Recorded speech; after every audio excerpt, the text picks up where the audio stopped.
Okay, to do an assembly, again, you must make sure that you have selected your working directory and you are in the correct folder, and then make sure that is okay. We're going to go across to New, but this time we're going to select Assembly and we're going to name that. So I'm going to name mine Fidget ASM. ASM for assembly. And then I'm going to tick OK.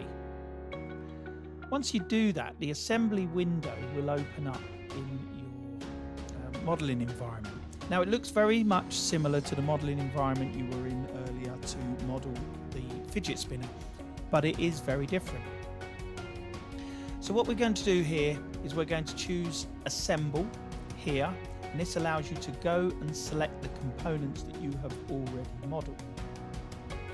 So I'm going to bring in the fidget spinner body that I've done before, and I'm going to open that in the modeling environment.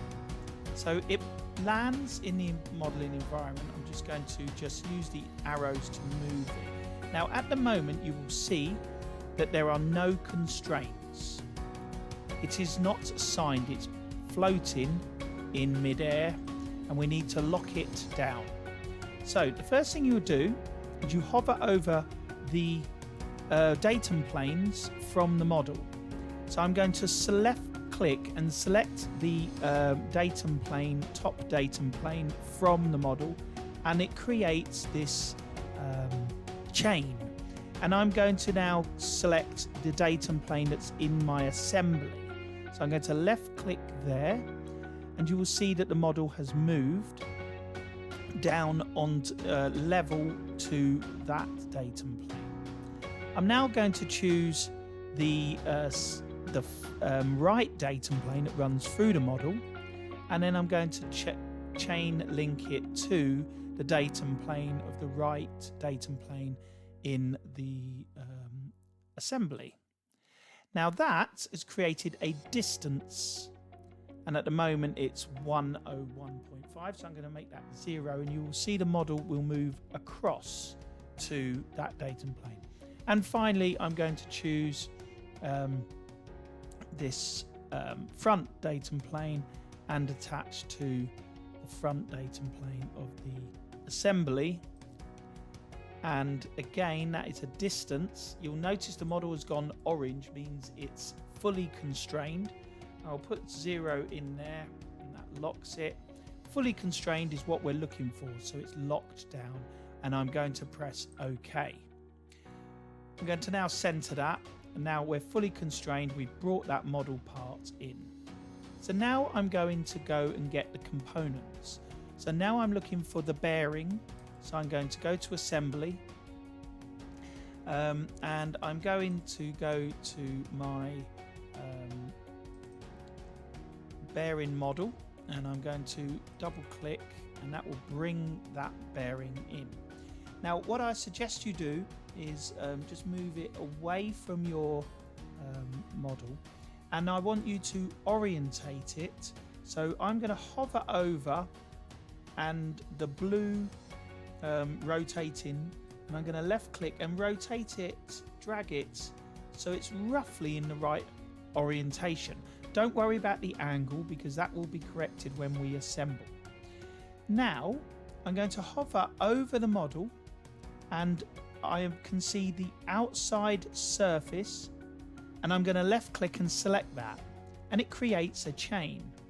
I'm now going to come to the center of my model, and I'm selecting the internal surface, and if I click that, it will move the bearing in line with that. It is still not locked in, but it is in line. I'm now going to choose the top surface of the bearing and the top surface of the fidget spinner body, and this has now created a distance which I'm going to do as 0. So I'm going to hit 0 and then tick OK. Reset.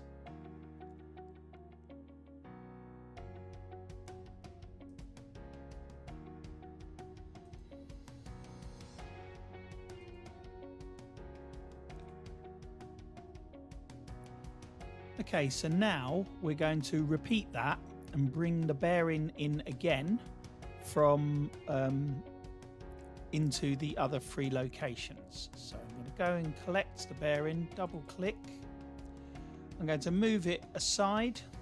I'm going to use the blue rotate here to get it roughly in the right orientation. I'm going to scroll in a bit closer and I'm going to left click that creates the chain, and then I'm going to go across to the inside surface and left click again.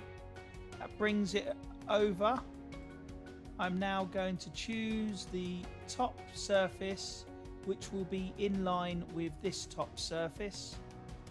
And again, the distance we're going to set as 0. That pushes it into the model. And that's very useful because we can also create exploded views. So if I do 50 millimeters out, I can show and do a rendering of the bearings outside before they go inside. So I'm going to make that 0 and tick OK. I'm now going to repeat the process. Go and get the bearing. Going to move it by the arrow. Going to direct it using the rotate function, left click and drag. And then I'm going to choose the outside of the bearing and the inside of those surfaces. I'm going to lift it up so I can see it. I'm going to grab, left click that top surface of the bearing model and the top surface of the fidget spinner body, and I'm going to set that to 0, which is the offset dimension, and you will see that the bearing has sat in. Tick OK, and then finally one more bearing to bring in. Go and get the bearing again.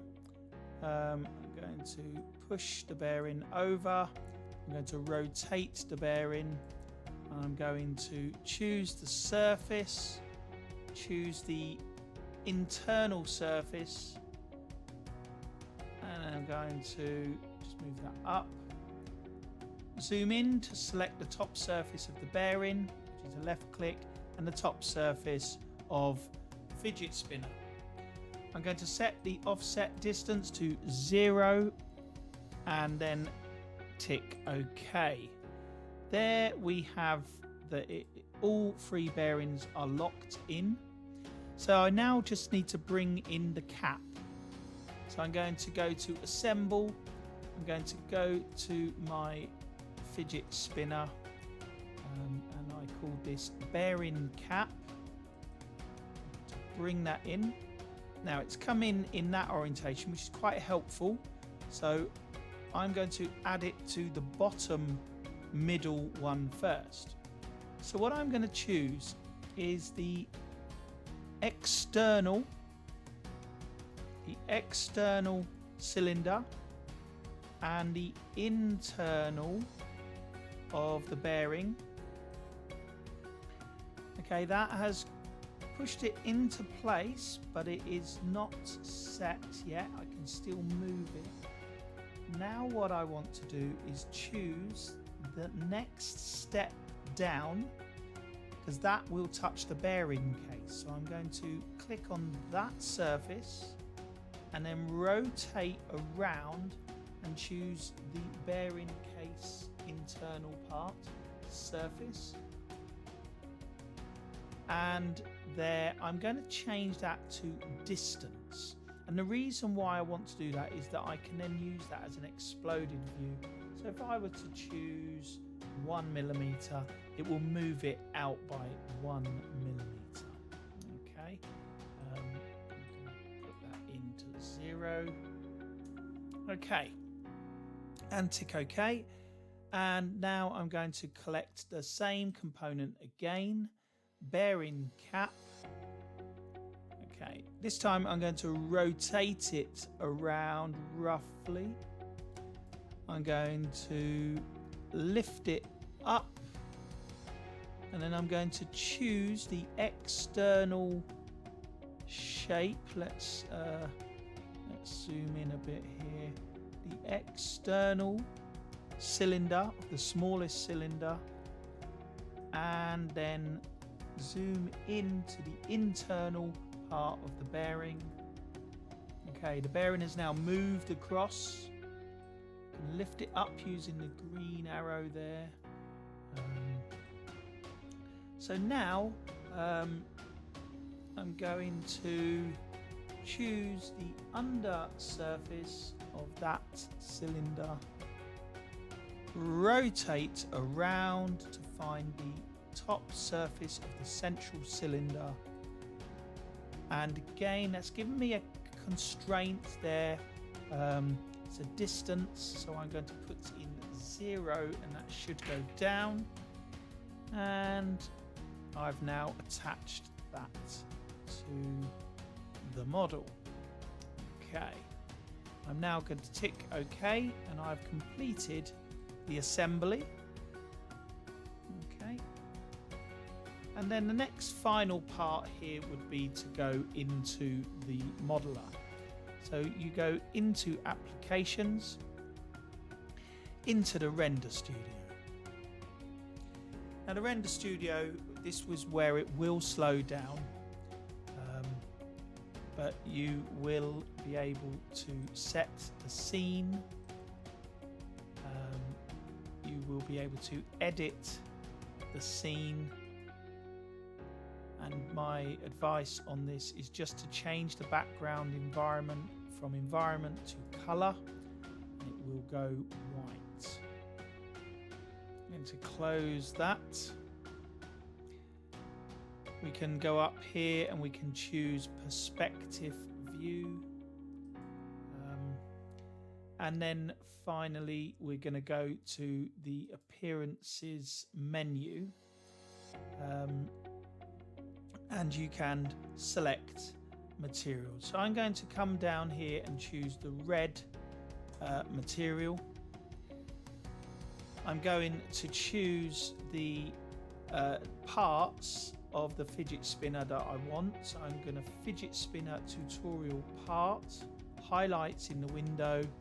I'm going to press OK, and that applies that to the body. I'm going to choose bearing, and I'm going to do the same again. Double click that, choose bearing, choose OK. That's applied it to the bottom. Choose bearing, choose the model, double click, there we go, and press OK. I've now applied the material. Now as a video it does slow down on YouTube. What I'm going to go in here, and I'm going to right click and edit that material. I'm going to make the glossiness and reflectivity quite high, and I'm going to change the colour of the material to a brighter red.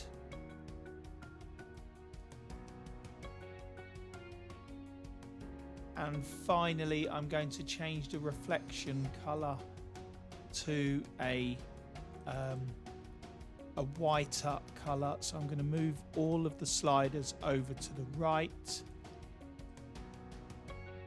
and you can see that it is changing all of the time. If I go to the render, the real-time settings currently on basic. If you move down through them, you will get higher quality renderings. You need to play around with this feature. You will need to press browse and go to your folder, give it a name. So we'll call this Fidget 1, and going to press save, and then I'm going to press render, and there you see it is doing the calculations, and that render will now be in my working directory. So I'm going to go and take you there to show you that that has been created there. So the rendering is in Fidget Spinner, and we called that Fidget 1. So there are lots of files here. These are called version files, and a version file is every time you've saved it, it is creating an extra one. So there is the rendering. Just a reminder that you never open a Creo file from the file, you always open it from the software. Okay, that finishes this tutorial. I hope that this has been helpful, and I look forward to seeing your fidget spinner 3D models and rendering.